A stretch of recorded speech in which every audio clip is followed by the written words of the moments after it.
Right, so we're going to talk about walls today, and your assignments from now on are going to be tuned towards what I'm going to call the IC cabin. It's the imbue cabin, and this imbue cabin, which is going to be kind of the premise now for your assignments, I want to go over it, and I want to say first, I guess, is this assignment, this assignment that I've created, it says imbue cabin PDF drawings. This is just the PDF file for the drawings, not the actual assignment.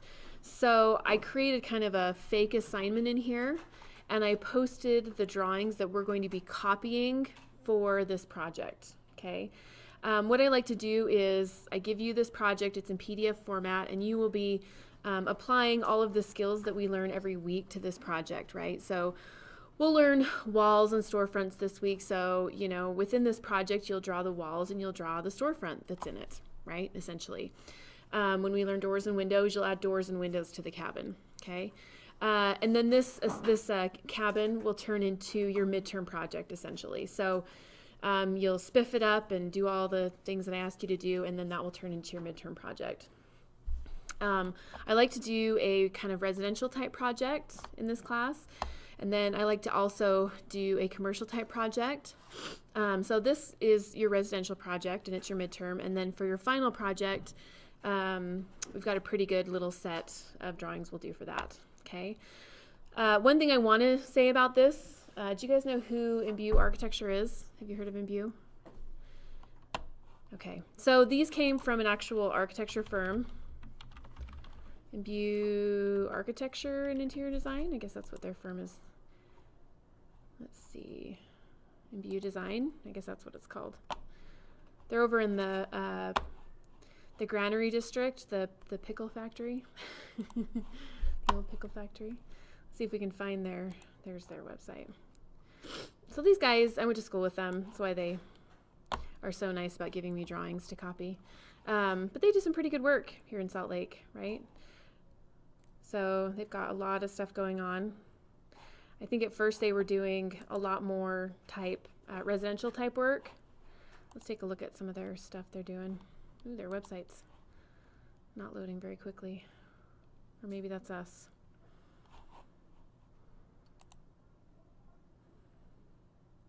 Well, we've got one, right? Let's see, mountain. Let's see if we can find something. Immigration.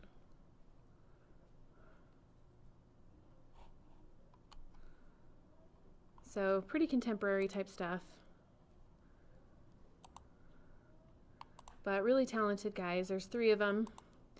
And like I said, we all went to school together, and they decided in 2008, when there were hardly any jobs for anybody, right, when we graduated with our master's degrees, they decided, hey, when would be a better time to start a firm, right, than right now. So they started a firm, and they've been really greatly successful. So anyway, so they gave me this set of drawings, and so my whole point with that is these drawings, the design intent is it's all theirs, right? So these aren't drawings that you can take and use the design for yourselves. Please don't do that. They're just meant for us to be able to use and look at good architecture, right, while we're drawing. So I just want to put that out there. They were kind enough to give us these. So don't take them and sell them, right, essentially.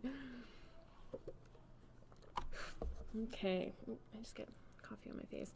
So I'm going to download this, and I want to look at the project first, actually, before we even get into Revit. So I'm just going to, maybe it's us that our network is slow today. That is just a P. Where does it say that? Is it? So it's got to be our network then that's causing all of that. Good to know, good to know. I wonder if we can view this. No, we'll just download it. Well, maybe we'll look at it after we get going with walls, right?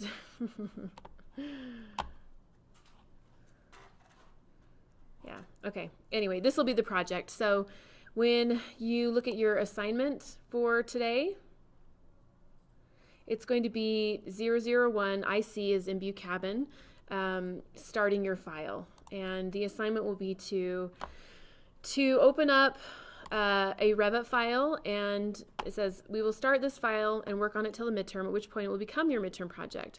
This file will show a progression of our skills as we learn different tools in Revit, and each time we learn a new tool, your assignment will be to add that new item to our model. You can look at this Imbue Cabin digitally just on the PDF if you're comfortable with that, or if you want to print it out here, we have printers. You can print it out, 11 by 17 so that you can look at it as you're drawing. So what I'd like you to do is to, there we go, finally. I want you to open up a new Revit file, use the architectural template, save it with the name residential project and your first name and your last name. Save the file so you have 3 backups running, and create a folder on your computer somewhere, and save that file there. And I wouldn't move it around a whole lot, right? So you guys hopefully are pretty good with file management, but keep it in the same spot. You're going to be creating some levels, so the main level, the basement level, a top of wall, and a roof level. Then you're going to be drawing the main level walls, both the interior and exterior walls. And it's a pretty small project. It does have all the dimensions on it that you will need to create these. Now, I say that, and you're likely going to stumble through this the first time, right? It's not going to be easy to do because you've never done it before. So I like to usually let you kind of work through it the first time, and then I'll let you watch me work through it, right? So that you can kind of see how I would go about it. You're to use the correct base and top constraints for the main level walls. Choose an interior wall type for the interior walls and an exterior wall type for the exterior walls, and get the floor plan as close as you can to, and what I mean by that is to being dimensionally correct. These wall types don't have to match the plans exactly, which will make sense in a minute. I understand that there are only basic inside dimensions on the floor plan. Do the best you can with the methods that we have discussed in class. I want you to save your Revit file, and I want you to post your Revit file, and that's how I'm going to grade your project, okay? I want you to post a .rvt file, and I'm going to, on the assignment, I'm going to limit the upload to only that file type. So if you go to upload your file and it's like cannot upload or format not accepted, right?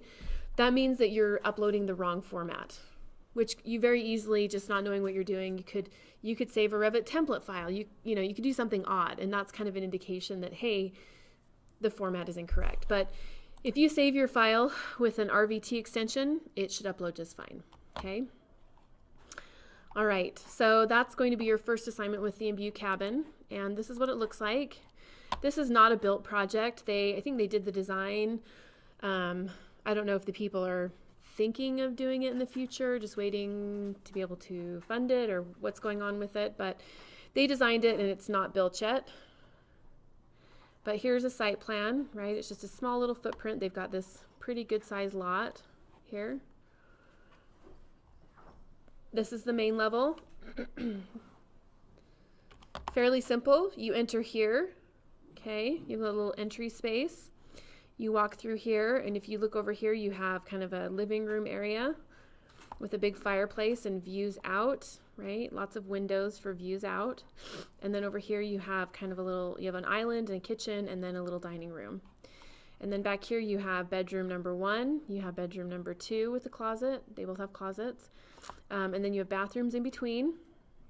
And they have this fancy sort of, I guess it is technically outdoor, like outdoor bathtub area, right? Pretty fancy. There's only one level, and I'll just give you a heads up. I'll have you draw the main level, and then for your midterm project, usually what I do is I will say things like, well, I know there's only a main level, but you're going to add a basement, right? So we'll likely add a basement that you will design for the midterm portion of this. That'll be your work for that. But this is what the crawl space under that looks like. Here is a roof plan. Here's some elevations. So this is what it looks like outside. Little lady taking a shower out there, right? I think they have a yoga person doing some yoga. Very nice graphic drawings, right? Here are some more construction type details. So how big are the windows? Do they open or close? All that good stuff. Building sections so that we can tell different heights and how things are going to be constructed, which will help us. So a good little set, right? Here's some detailing on, I think, the fireplace, the chimney shroud, right? The eave condition, another building section. So we have a lighting plan, crawl space electrical, and that's it. So it's most of the set. It's not all of the set, but they gave us enough that we can figure things out, okay? So your assignment will be to start drawing this, essentially, okay? And like I said, get it as best you can. There are going to be things that you're going to have to figure out, right, with the dimensions you're given. You're going to look at this and you're going to say, okay, so where do I start, right? And I usually just kind of pick a corner and start from there. And the wall types might not be identical, but we're going to give it our best shot. This may not be the most perfect rendition you ever create, but it'll get you going. But you can look here and you can see that we do have these dimensions pulled, right? And that they kind of continue on. You have to sort of look and figure things out, right? A good source of dimensions is going to be the structural grid, right? A, B, C, D. We don't know how to do that quite yet, but we will soon. But that will give you some dimensions, right? We can see kind of how that's working. Okay. But your first assignment will just to be jump in, and you may not, you'll panic and you won't know what you're doing, but it'll be okay. And we'll come back and we'll do it all together on the screen so you can see what's going on. Okay. Any questions on any of that so far? Okay. So again, that is going to be under assignments, and I will leave it there for the semester. So if you ever want to access it, it is here. I call it late term project because it does go a little bit past midterm. But late term project and BuCab and PDF set, that will always be there. Okay. In the canvas, it doesn't look the same. Yeah, it doesn't. It doesn't have the file. It doesn't have the file? And the IC starting does not. It just has the grading criteria. There's. It's not published yet. They are published. The module has Oh, well, there you go. There's my trademark move right there, folks. The module has not been published. When those type of things happen, email me, because I'll look at this and I'll be, oh yeah, they're all published. We're ready to go. And then I forget there's one more. So let me know if that happens. Okay. Should be there now, right? Okay, good, good. Easily fixed. All right. So there's that. And with that, let's get going on walls today. Got a lot of good stuff going on. All right, I'm going to open up just the architectural template again here. Click. And we're going to start with a blank file again.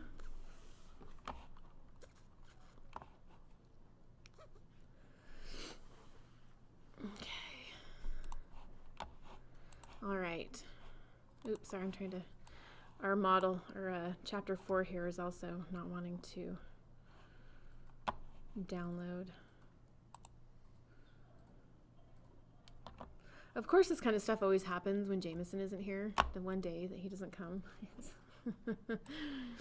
When all of these wonderful issues happen.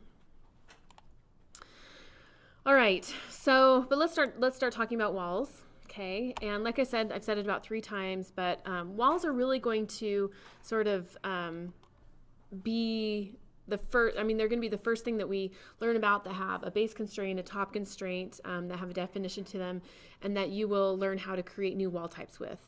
And really, after we learn how to do that with walls, everything else is the same, right? So if we want to create a new door, we're going to follow the same process.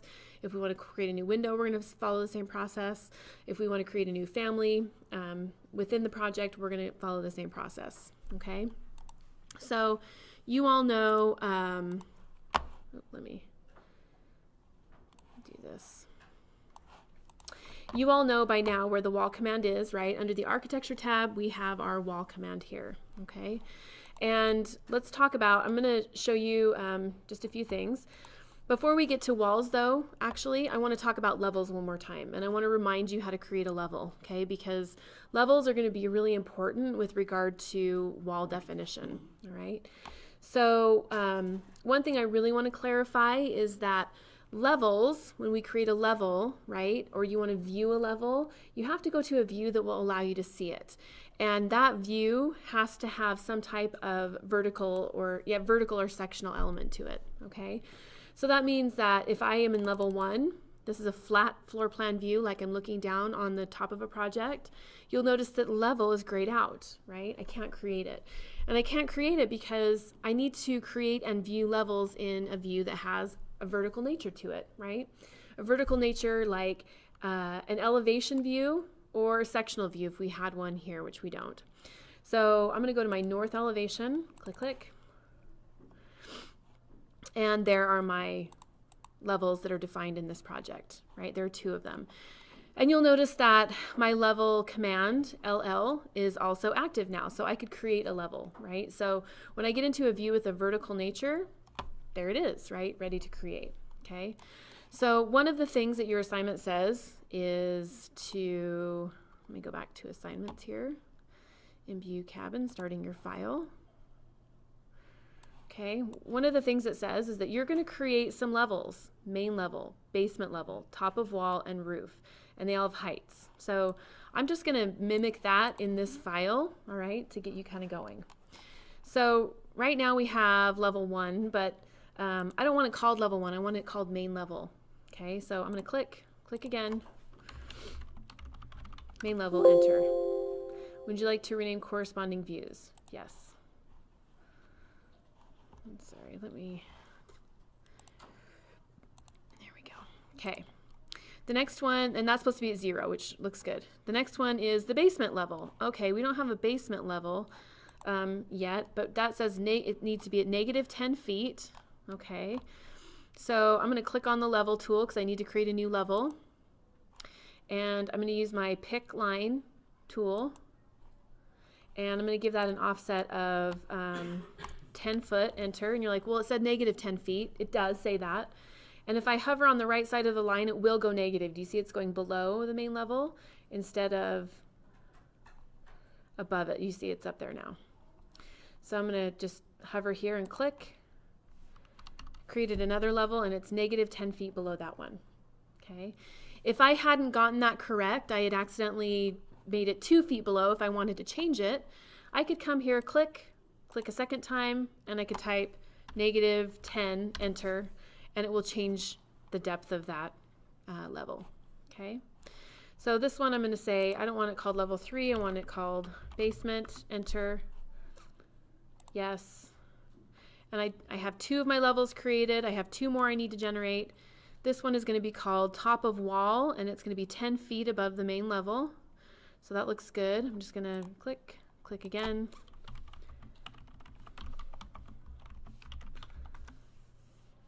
Top of wall, yes.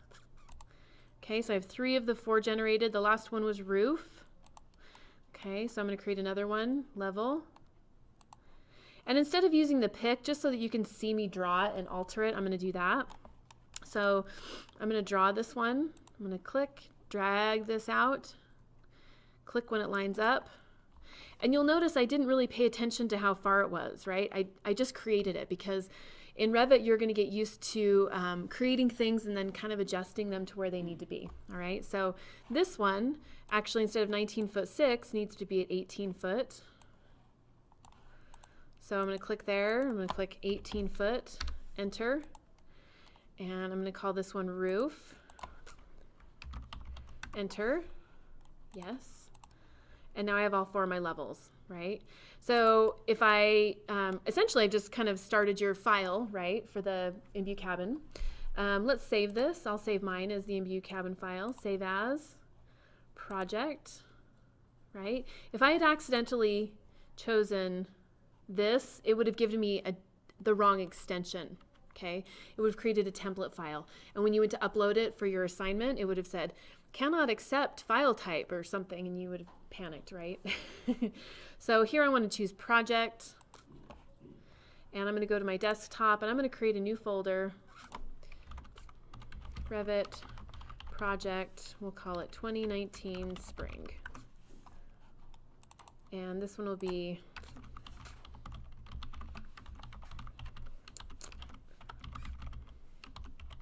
Residential project Shelley Bodley. Now, before I hit save, okay, this is, I need to remember to change the number of backups that are running. So I'm going to choose options. This is something you'll get used to pretty quickly once you forget to do it a couple times, because you can't really go back and alter it very easily. So I'm going to hit options, make sure 3 backups are running, hit OK, hit save, and I just saved my file. So I've saved the file, I've created the levels in there just like your Revit file needs for that assignment. Okay. Now we're going to talk about wall definition. Okay. So let's talk about walls. You all know where the wall command is by now, right? We've been kind of doing some exercises with walls. But I want to talk about some real sort of definition type things with regards to walls, okay? I'm going to go back to my main level floor plan. You'll notice now we have 1, 2, 3, 4, 5 different levels created here. There's 4, the 4 we created, and then we have the extra site one that we didn't generate that was just in there, okay? But I'm going to go back to my main level, click, click, and we're good to go. There's a few things I want you to know about walls when you're drawing. The first thing is that when you draw a wall in Revit, even though you're drawing something that looks like it's a flat 2D object, it always is generating in 3D, okay? Revit is a 3D BIM software. So when you generate things, it may look flat, it may look like a floor plan, which it is, but it is also a 3D element, right? So that's the first thing I want you to remember. The other thing is that walls are defined elements. They're building information model elements, right? And so they are actually defined assemblies, right?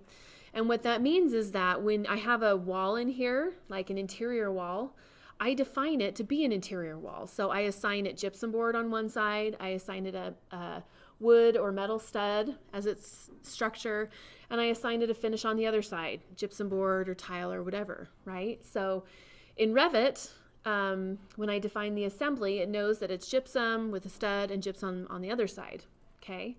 And that's different from like AutoCAD, where they are, when you create things in AutoCAD, there's a lot of assumption in there, right? So if you take 2 lines and you offset them 3.5 inches, that sort of implies that it's a 2x4 stud wall, right? You offset 5/8 or a 1/2 inch off of that, and you assume there's 5/8 or 1/2 inch drywall on one side. Okay, so there's another thing that you want to remember. You can define a wall's assembly in the beginning, or you can define it after you draw it. Okay, Revit's very versatile. So if you draw something and you think, oh, dang it, you know, the client changed their mind, they want a different type of wall there, or, oh, I forgot, I used the wrong wall type to create my walls, you can always go back and change things, okay? So easy enough. One really great inherent thing about Revit, because you can define an assembly for your wall, right? It's a wood stud with gypsum board on one side. What's nice about having that definition is that you can use it for things, like you can schedule material takeoffs, right? So when you're estimating the cost of a job, you know, you go in there, hey, I drew all my walls and they are defined with these correct elements. I can create a schedule and I know how much drywall magically is in my project, right? Which is really great. Some things about drawing walls. Walls have a defined top and bottom constraint, and we use levels to define that, okay? Walls can be drawn in several views. You can draw them, and I would say mostly you draw them in plan view, but you can also draw them in a 3D perspective view, sections, details, and ceiling views. So there may be a view or two where it's restricted and you can't do it, but by and far, walls are they're pretty versatile in drawing methods. Okay. Another thing that you want to know about walls is that walls are considered room bounding elements. All right. And that will show its importance when we start defining rooms in our model. Okay. All right. So let's draw a couple of walls and then let's talk about them. All right. So I'm going to click on the wall tool here. We've talked about the wall tool and how we can actually draw walls. So I'm just going to click on wall and I'm going to maybe draw 1, 2 walls in here for now. Okay, I'm going to zoom in on it. And, you know, you draw a wall. The first thing I want to point out is that we need to know what kind of wall assembly we're drawing, whether it's before we draw it or after.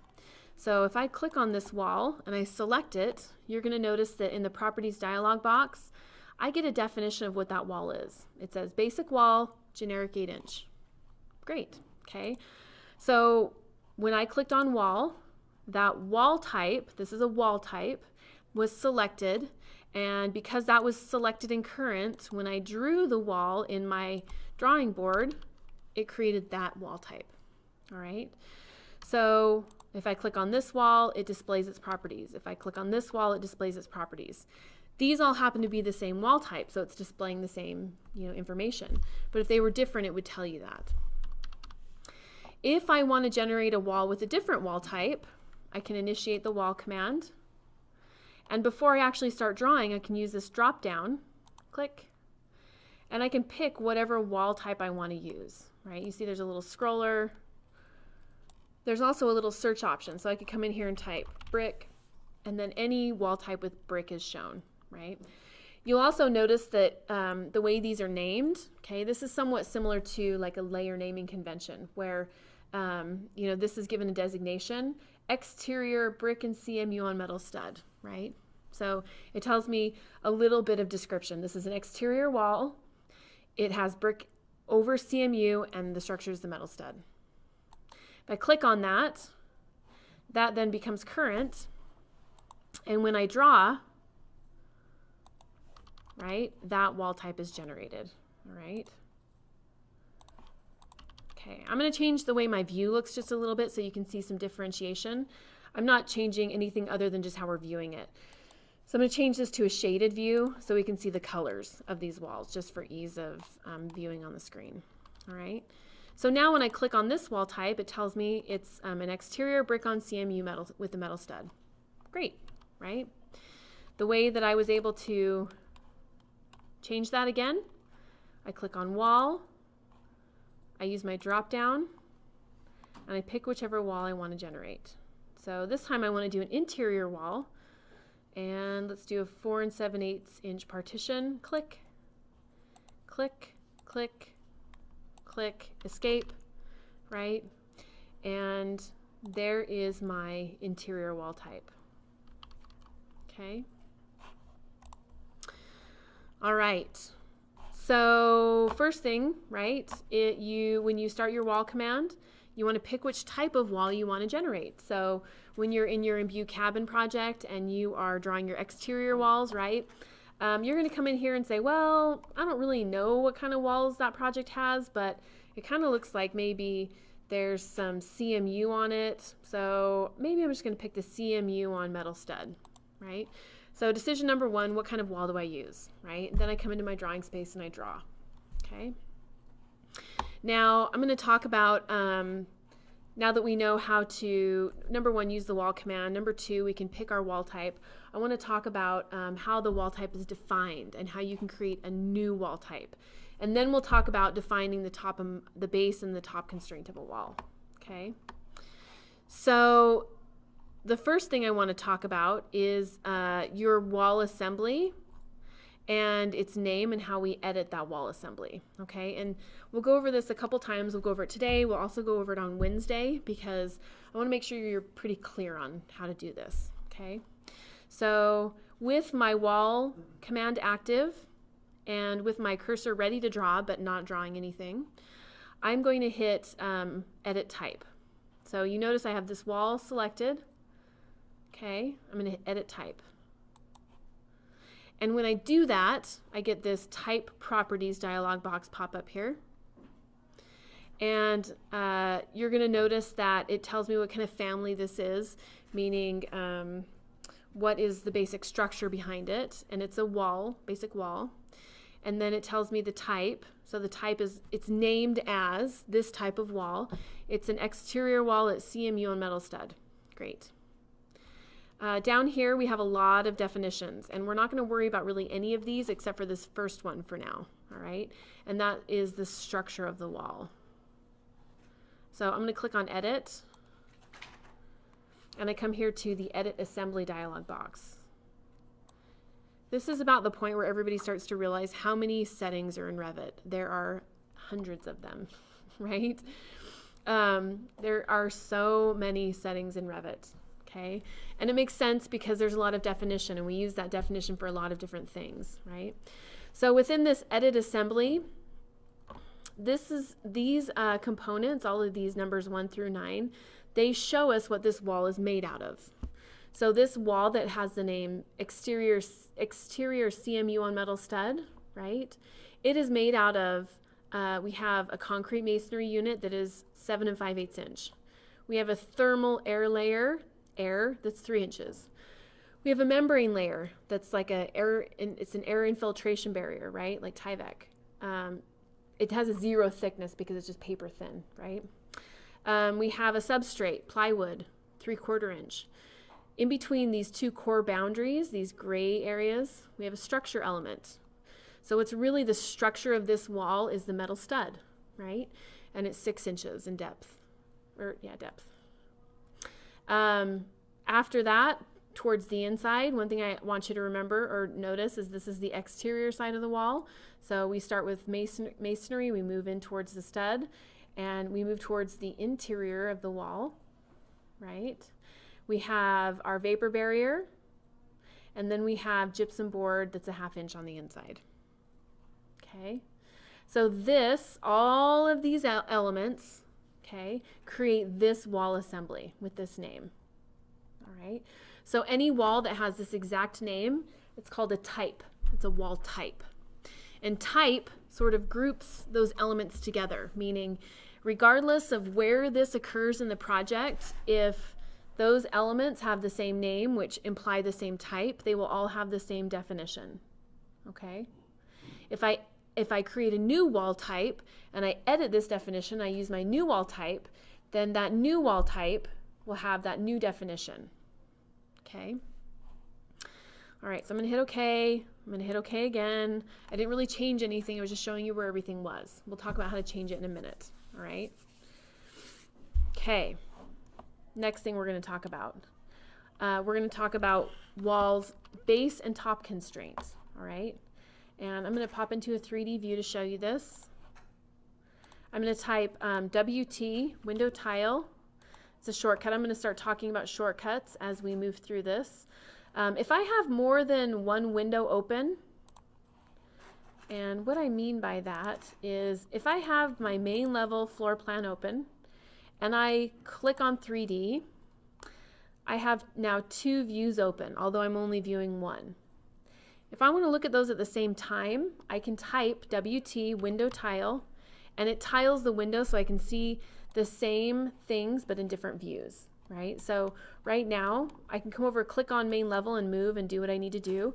I can come over here to 3D, click and move and do what I need to do, right? The views are independent, but we're viewing the same information. So if I click on this wall, it's that wall, right? If I click on that wall, it's that wall. If I were to click on this wall over here, whoops. If I were to click on that wall here and hit delete, because that is a 3D model, we're just viewing it differently, it deletes in both views, okay? So WT window tile, that will allow you to tile your windows. Now, you have to be a little careful because if you have 30 window tabs open up here, when you hit WT, it equalizes them all on the screen, right? So you have to be tricky, you have to play the game. So if you want to view 2 things on the screen, close everything else out, right? Except the 2 views you want to see and then tile them, okay? Now, if I want to go back to 1 window, I'm just going to close out the one I don't want. And it goes back to 1 window, okay? So I do want that other one. So let's pop into 3D, WT. There we go. All right, so let's talk about our wall definition. How do we use our levels now to define how tall our walls are? This is a pretty important topic. Every object in Revit has a level associated with it, right? Whether it's a door, a window, a wall, piece of furniture, whatever, you need to define in Revit where those items live, okay? So for example, and let me just go to our elevation view. I'm going to WT, so I have 3 windows open now, right? I've got my elevation, which I'm going to just drag my little elevation markers in a little bit. Drag them a little bit more so I can see what's going on, right? Okay. I'm going to drag my floor plan over here. There we go. Okay. So currently, for example, this wall right here, if I look at it, it goes from its base constraint is the main level, right? I can see that. And it goes up just past the roof, all right? With this wall selected, if I look at its properties, I see what kind of wall type it is, but I also see that I have a base constraint here and that I have a top constraint here, all right? For this instance of wall right now, my base constraint is the main level, which makes sense because main level, right? And then my top constraint is unconnected. So it's basically just a 20 foot tall wall, which is indicated here, right? If I wanted to take this wall and connect it to top of wall, with the wall selected, I change this from unconnected to top of wall. Okay, and you see it shortened there and it's shortened there.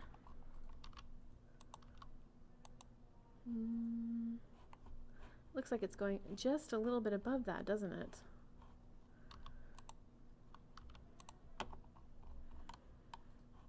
Let's change, no. Top of wall, no top offset. Huh. Oh, okay. Let me change the wall type here. This is a stacked wall. There we go.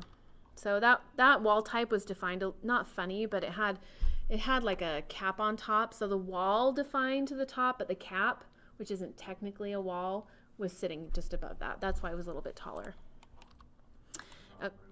What's that? It's not made for a roof, it has its own type of thing. Yeah, it's made like a dumpster enclosure or something, right? Yeah, exactly.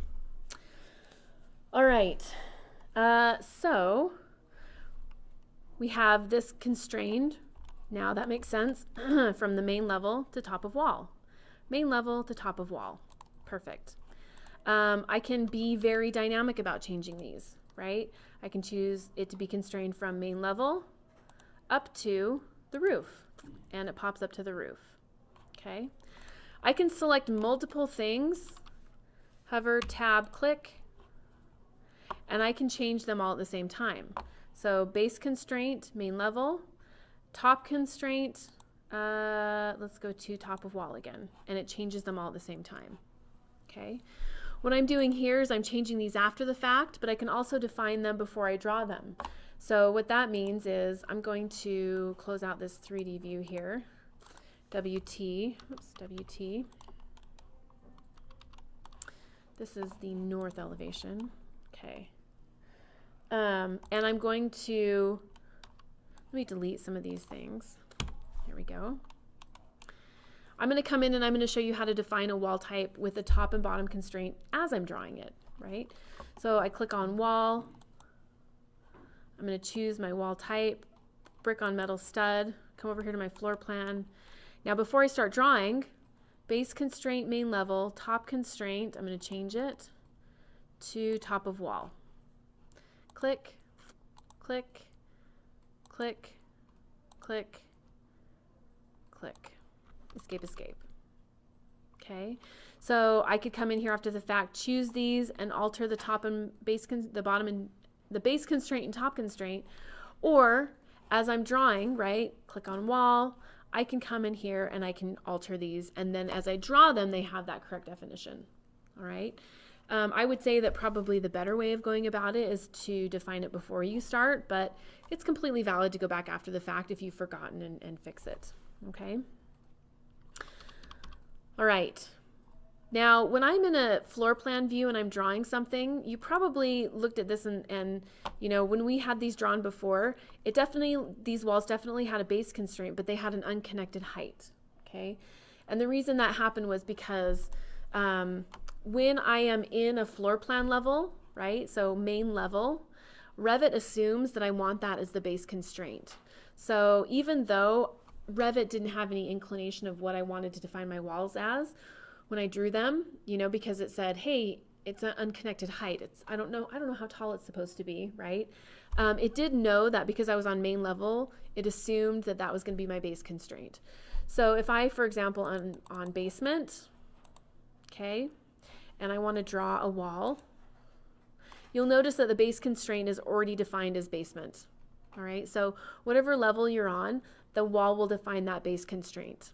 Okay, so I could say basement is my base constraint, my top constraint could be roof. And I start drawing. There we go, and you notice that I get those walls generating, and they go from the basement all the way up to the roof.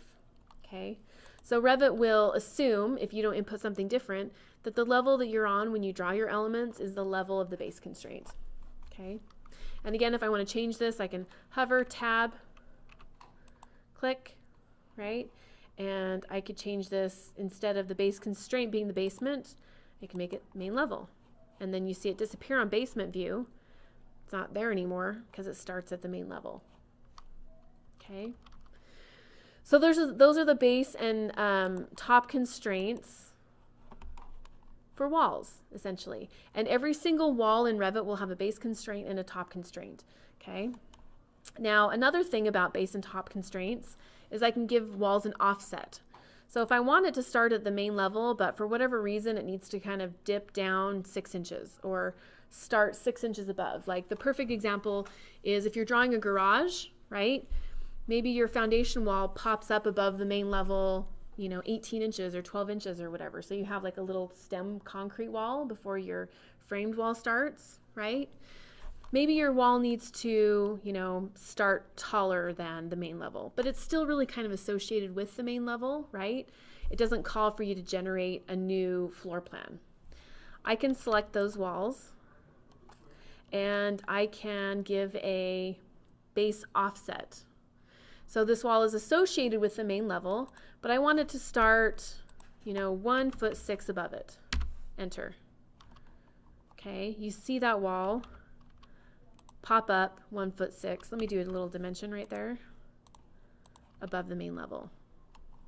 Okay, and I can hover, I can tab, click. Notice I'm in elevation view doing this, right? I can do this in elevation view, and I can give all of those 1.6 feet, enter. Great. Okay, so I can also give it a top offset. So I can give it a base constraint, and that can be, you know, popping it up above the level. It can also mean going below the level. So I could say negative 1.6 feet, enter. And it goes down below the level 1.6 feet. I can also give it a top offset, 2 feet, enter. So it's still associated with top of wall, but I can make it 2 feet taller than top of wall, right? So the important thing here is that there's an association with the level, but I bump it up 2 feet. Right? And that's important because I say that, and I want you to do it that way because I don't want you to say, well, I just want an 18-foot tall wall, right? And I'm going to define it from the main level, right, as the base constraint, and just make it unconnected, not associated with anything, make it 18 feet tall, right? Well, there's going to be some inherent issues that you have with that you'll run into down the road. It's better to associate a wall with a level and then offset it. Right? What if the height of the level changes, right? And it goes up to 20 feet. You know, the reason you want to constrain these is that then if this datum changes, right, and you've set the top of wall to be associated with this datum, then your wall raises with it, right? Whereas if you define an unconnected wall, right, when this moves, the unconnected height doesn't move with it. You're establishing relationships between elements, essentially. So because these walls here are defined from main level up to top of wall, if top of wall goes up 2 feet to 12 foot, do you see how that relationship is maintained, right? So it just allows for you to not have any type of error happening, essentially, okay?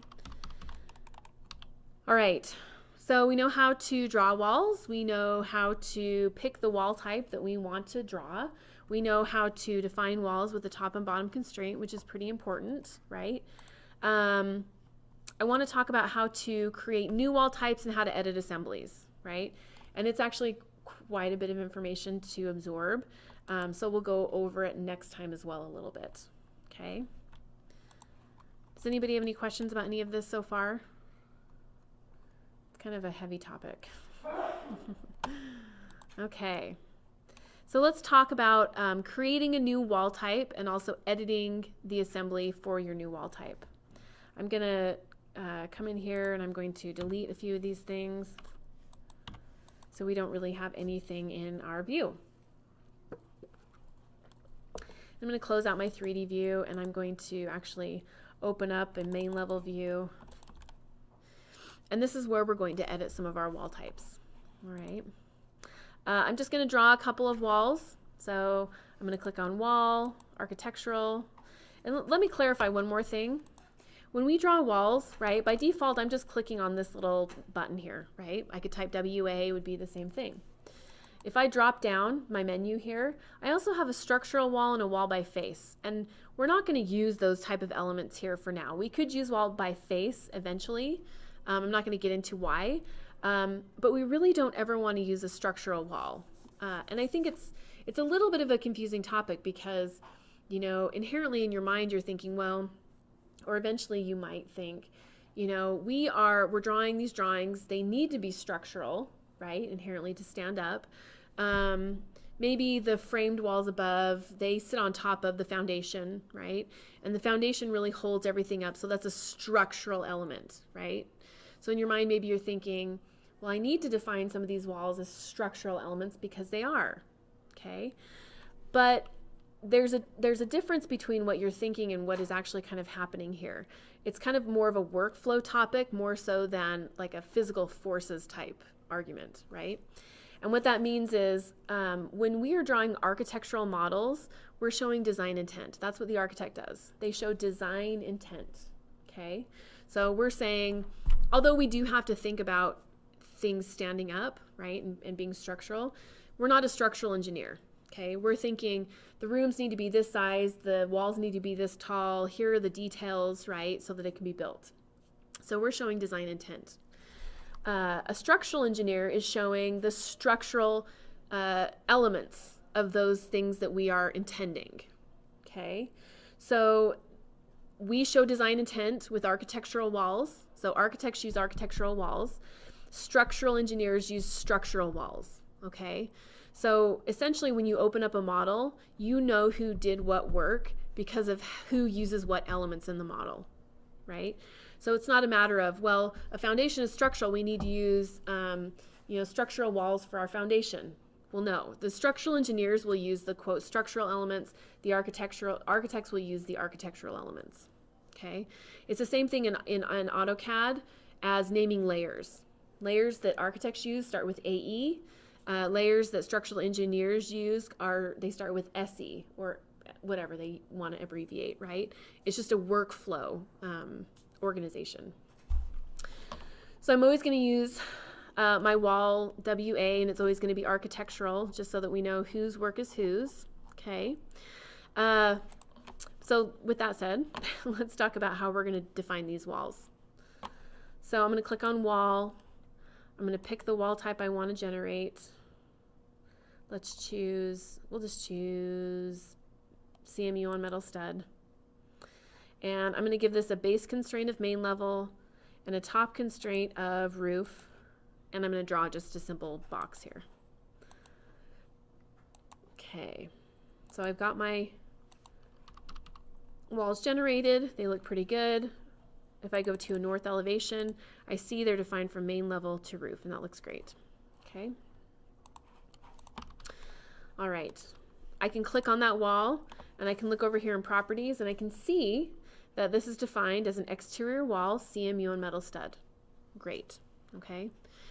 I can click on my wall, and I can hit edit type as it's selected. Edit type. Okay, I can see what it's called again, and I can hit under structure, I can hit edit here, and I can see what the assembly looks like. Okay, so I'm going to cancel out of there again, and I'm going to talk about a couple of things here. So the first thing I want to clarify is I want to clarify how to create a new wall type, right? And why you would need a new wall type. And the reason we would want a new wall type is because, you know, there's an element in the assembly that we need. So instead of this being CMU on metal stud, maybe we want a CMU on wood stud, or brick on wood stud, or whatever, right? And there's not a wall type available here that is custom enough to show what we want, all right? So we have to create a new wall type. A new wall type in Revit means taking an existing one that is very similar to the new type that you want, duplicating it, renaming it, redefining it, and then using it. So there's 4 steps. Choosing the one you want that is most similar to the new one you want, duplicating it, renaming it, and then using it. All right. And then the second thing we have to do is we have to redefine the assembly. Okay, so let me work through the process of how to create a new wall type. And I've said this before, but there's no kind of quote new wall type button, right, in Revit. There's no new door button, right? There's taking one thing, redefining it to be what you want, and then using it. That's how Revit works, right? So if I wanted to create a new wall type, okay, it's very similar to this wall type. I'm going to choose the one most similar to it. I'm going to hit Edit Type. You'll notice here I have Duplicate, Duplicate, Name. I'm going to give it a new name. Let's give this a very new wall type. I'm going to give it a name so we know that it's our new wall type. I'm going to hit OK. So what I just did was I duplicated it and I renamed it. That's all you have to do to duplicate and rename. Now I'm going to edit the structure of this new wall type. So what I just did there was I took an existing wall type and I've just created a brand new one. And what that does is it leaves the original one alone now, and it allows me to edit that new type, right? So I can hit Edit.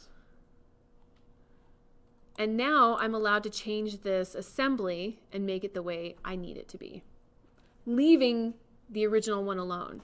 So in this case, let's just say I don't want a metal stud layer, I want a wood stud layer, all right? So each of these items, they're editable. And you'll notice that when I hover over the number 1, 2, 3, 4, 5, 6, 7, 8, 9, it turns into a little black arrow. I can click, click, click, click, click, click, click, right? And whenever I click on highlights, and when it highlights, I'm allowed to change it, okay? So I have, let me come down here to the structure because that's what I wanted to change, all right? I'm gonna look at I have the structural element. It says metal stud layer. Well, how do we change it from metal stud to wood stud? Well, I click in this material area, click. I get a little browser ellipsis right there, click. And I'm brought into a library of materials, all right? And I'm gonna look for wood. And what actually is considered a wood stud in Revit is softwood lumber, okay? So Douglas fir is considered a softwood, right? We're gonna choose softwood lumber for our wood stud. I'm gonna hit OK. And now you'll see that the structure is now defined as softwood lumber and it's 6 inches in thickness. Well, I don't want it 6 inches in thickness. Maybe I want it 5.5 inches. So I'm going to click on the thickness, 0, 5.5, enter, and I've just changed the thickness. Okay. If I want to change some of these other things, I can. Let's say instead of it being gypsum board in here, we're going to make it ridiculous, of course, right? I click on that row over here. I'm going to leave it as a finish. Instead of gypsum wallboard, right, I click in there. Let's make it whatever we want, right? I'm going to click and type in tile. We'll just do tile. Click on tile, hit OK, and I just assign tile in there. Okay. So now I can hit OK. I can hit OK again. And you'll notice now, right, that this wall, which is my new wall type, looks different from my old wall type, right? So if I look at it very closely, I see that this interior finish is purple. And if I pop into 3D, that's because it's tile. See how I have that tile pattern? And this over here is gypsum board, right? Let's go, I'm gonna get out of 3D. You can't see it, but this one is turned to like a yellow color because we changed it from metal to wood. Okay. Something I want to define about the materiality in Revit is that it's very simple, right? I'm going to hit edit type. I'm going to select this wall and I'm going to hit edit type again just to look at a few things. Edit. I'm going to go into the material here, click on it. This material is very simply defined, right? So it says softwood lumber. Essentially all that really means is that I gave it that name. I created a new material and I said softwood lumber, right? I didn't have to define that what the grain looked like or any sort of physical property of it if I don't want to. You can get that complicated, right? Maybe all you engineering students will get that complicated with thermal masses and heat transfer and coefficients of whatever, right? But we just very simply, in architectural drawings, we just want to show that there's a pattern associated with it and that we can see it's wood. Like those are the only two things we care about, right? And so in this case, like softwood lumber, it's really just a hatch pattern and a color. That's really all the wood is defined as, right? If I type in tile and I look at my tile, it's really just a cut pattern, a hatch, and a name. That's as simple as it gets, okay? So these materials, I wouldn't get too caught up in like, what is it made out of? Is it porcelain or ceramic or is it stone or what are all the physical properties to make it actually tile? You just have to call it tile and it's tile, okay? So that's how we create a new wall type. We're going to take the wall type that's closest to what we need, duplicate it, rename it, redefine it, and use it with any type of wall that you need to generate, okay? And to do that, let's create another new wall type, okay? Let's do an interior wall type now. Wall. Well, the one that I want to be closest to is maybe this interior partition because I want an interior wall with gypsum board on both sides, but I want to add tile to it. So interior partition, I'm just going to draw a little example of it, right? I'm going to actually draw another example of it, WA wall. There we go. Click on it, hit edit type, duplicate. That's what I did before, duplicate. We'll give it a new name. I'm going to make it blatant, right? New interior wall type. Okay.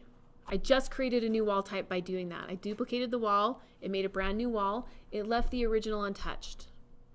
Now I'm able to hit structure, edit, and I can change what is happening in here. Okay. So not only can I click, here and highlight this first finish and change this from gypsum wallboard to something else, I want you to notice that while I'm in one of these selections, I can also hit insert, click. You see how it's adding? I can also delete what I just created. So I can add rows, I can delete rows, and I can move things around. So if I click here and select that, I can hit down or up and it moves things about. Okay? So I can insert things, I can delete things, and I can move things down, all right, in the new definition. One thing that you also want to notice is that I can define things for what they are. So this is a finish. Remember, this is the exterior side, even though it's going to be an interior type wall. This is the exterior side. This is the interior side, okay? So I have a finish here. I want to delete that. Goodbye. I can change this from gypsum wallboard. I can change it to glass if I want. Okay. I can give it a new thickness, 0, 1 inch, enter, right? I can change this from metal stud, click, to a wood stud. Softwood lumber, okay. Let's do 5.5, enter. Looks good. Okay. So I'm going to hit OK. I'm going to hit OK again. And now you notice that this new wall type that actually started with this wall type as sort of a template has changed. Okay? Makes sense so far? Now when I want to generate new walls, when I click on my wall command, those walls are available in here. New interior wall type. But the old wall type is also available, right? So I have the option to use the old one if I wanted to. So I could come in here, right, draw my walls, whatever I need to do. I'm going to pop into 3D. Very fancy see-through walls, right? There we go. Okay. All right. So this is going to be the workflow now from now on with a lot of things. With doors, windows, furniture, right? Number one, everything has to be associated with a level, right? With walls, you have a top and bottom level association. With furniture, you just have a level association. So when I create a desk, it'll say, well, what level do you want to put it on, right? So for example, and we don't know how to do this yet, but we will eventually. Here's my desk. You notice it has a level association. Main level. Okay, click. Okay, there's my desk. If I want to change it to the basement, it disappears because it's gone to the basement, right? So number one, everything has a level association. Number two, everything has a type. So with a wall, you have a wall type. With the furniture, it's a furniture type, a desk, a table, a chair, right? With walls, doors, windows, furniture, wall, I already said walls. You can create new types of them by editing the type, duplicating it, renaming it, and redefining it and using it, essentially, right? So that workflow remains steady through every element in Revit, from floors and ceilings and roofs and stairs to walls and furniture and all that good stuff. Okay? Okay. I think maybe what I'll do is, I think I'm going to stop there with that information. And then on Wednesday, I want to introduce the idea of a storefront wall. All right. But I also, on Wednesday, I want to talk a little bit more about how you can very kind of custom edit the wall assemblies a little bit more. Okay, so we'll get into that, but this is kind of a big topic. I think it's a lot of information to absorb, so I want to stop and not overwhelm you with anything more. And I also want to say that I think with kind of beginning students, and I don't think it matters what discipline, construction management, engineering, architecture, right? I think the next class session where we're defining the wall assembly is probably the hardest. And I say that because if you've never worked in we'll say the real world, right? You don't know what wall assemblies consist of. You don't know that you have to have vapor barrier or you have to have insulation or whatever you have in there, right? You know there's a wall, you know you have a stud, you know you have tile on the outside maybe, but you don't really kind of know how the assembly works, right? But for our class right now, that doesn't really matter. We just need to learn how to create these types. And then when you get into the real world and you're using Revit in your job, you'll learn what all those assemblies are actually made of, okay? But it's important to sort of know the process and then figure out real world application once you get into the real world, okay? All right. Any questions? Everybody's very quiet today. Are we all tired on Monday?